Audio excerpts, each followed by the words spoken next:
Solve करते हैं question number 5।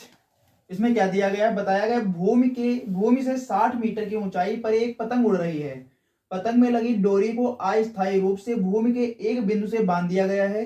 भूमि के साथ डोरी का झुकाव 60 अंश है, यह मानकर कि डोरी में कोई ढील नहीं है। डोरी की लंबाई ज्ञात कीजिए। आइए इसी चित्र से देखते हैं। बताया गया है कि भूमि से 60 मीटर की ऊंचाई पर कोई पतंग उड़ रही है।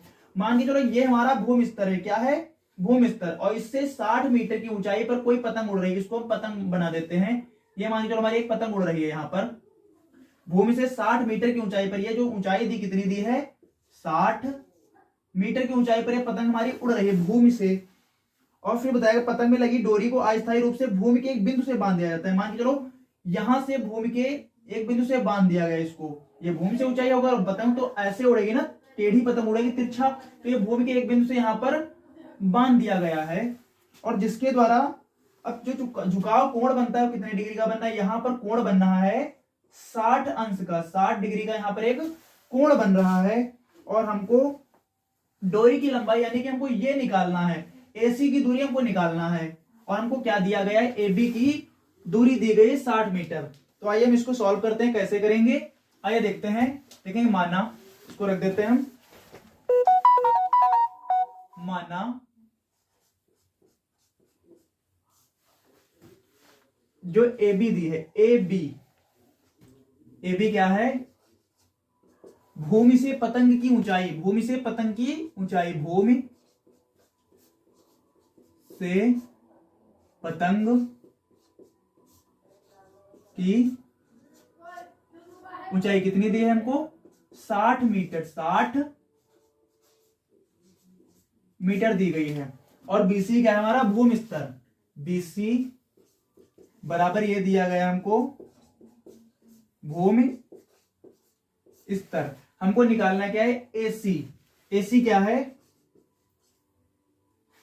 डोरी दी है ना, जिसे पतंग उड़ रही है, और डोरी की लंबाई हमको निकालना है। हमको AC ही ज्ञात करना है। अगर हम देखें AB क्या है? पतंग की ऊंचाई 60 मीटर, जिसको हम लंब भी बोल सकते हैं। क्या बोल सकते हैं? लंब। और BC क्या है? भूमि स्तर। BC भूमि स्तर, जिसको हम आधार बोल सकते हैं। और AC है हमारी डोरी, जिसको हम कर्ण बोल सकते हैं।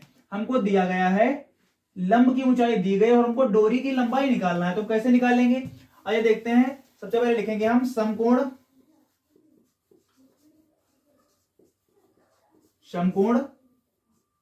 त्रिभुज ABC से। आइए देखते हैं आगे क्या करते हैं हम। तो यहां पर हमको लंब दिया है, कर्ण निकालना। तो सबसे अच्छा फार्मूला क्या हुआ है? सबसे सरल फार्मूला साइन थीटा लगा देते हैं यहां पर। साइन थीटा क्या होता है? लंब बटे कर्ण, लंब बटे कर्ण। तो साइन थीटा का मान कितना दिया है? थीटा का मान 60 डिग्री। यहां पर लिख देते हैं थीटा बराबर कितना है? 60 डिग्री। कोण C बराबर कितना है? 60 डिग्री। थीटा का मान 60 डिग्री। तो यहां पर लिखेंगे हम साइन 60 डिग्री बराबर लंब क्या दिया है? AB। तो यहां पर लिख देंगे हम AB। और बटे में कर्ण क्या दिया है? AC। तो यहां पर लिख देंगे AC। अब यहां पर मान रखते हैं। तो साइन थीटा का मान कितना होता है? साइन थीटा 60 का मान √3 बटे 2। साइन 60 का मान होता है √3 बटे में 2 बराबर AB का मान दिया है हमको 60 मीटर। तो यहां पर लिखेंगे 60 और बटे में AC हमको निकालना है। तो लिख देंगे हम बटे में AC। अब इसका हम कैंची गुणा क्रॉस मल्टीप्लाई करेंगे, इधर का इधर से, इधर का इधर से। तो जब AC का हम √3 से करेंगे तो क्या बन जाएगा? √3 AC बराबर, जब 60 का हम 2 से गुणा करेंगे तो क्या बन जाएगा? 120। फिर आगे देखते हैं क्या होगा। यहां पर कर लेते हैं हम। तो AC बराबर 120 और ये बटे में आ जाएगा √3, क्योंकि गुणे की चीज जब दूसरी साइड जाती है तो हमेशा बटे में जाती है।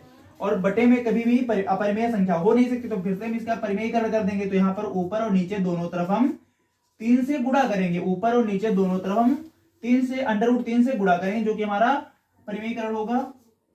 तो जब इसका गुणा करें कितना आएगा? 120 रूट हो जाएगा 3। 120 का √3 से गुणा करने पर 120 √3 आया। और जब √3 का हम गुणा √3 से करेंगे तो कितना आ जाएगा? 3 आ जाएगा। अब 3 से हम इसको डिवाइड कर सकते हैं। 3 एकम 3, 3 चक्कू 12 और ये 0, यानी कि आ जाएगा हमारा 40 √3।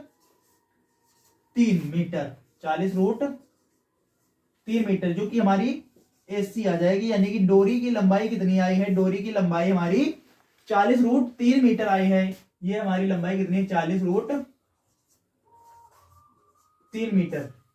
ये इसका एकदम करेक्ट जवाब है। क्वेश्चन नंबर 5 भी, क्वेश्चन नंबर 5 यहां डाल देते हैं। क्वेश्चन नंबर 5 आपका सॉल्व हो गया। आंसर क्या है, 40√3 मीटर डोरी की लंबाई।